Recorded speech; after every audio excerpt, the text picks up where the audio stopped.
Well, in the West and in India, we have two different scenarios. Take specifically Delhi, where the outside environment is so bad, and the fresh air which we're taking into the building is from outside. Remember one thing, in an indoor environment, generally what goes in never comes out. Over a period of time, the dirt, debris that's coming into the building stays in the building.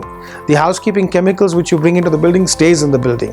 The people that work in the building every day, they have their hair droppings, skin droppings, which again stay in the building. Your housekeeping practices again raise dust levels within the building if not done properly.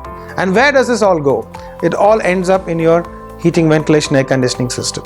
Over a period of time, most buildings you'll find that the air quality is worse inside than outside. And that's the reason when we do an IAQ audit post a project, we always compare the outside with the inside. Our targets are that our indoor air should be cleaner than the outside. And we do this specifically in India because outside air in India is very bad. And a lot of the systems today, people are installing air filtration system in the fresh air intakes to amend the fresh air intake also. Well, indoor air can be at least 10 times worse than outdoor if the building has not been maintained properly.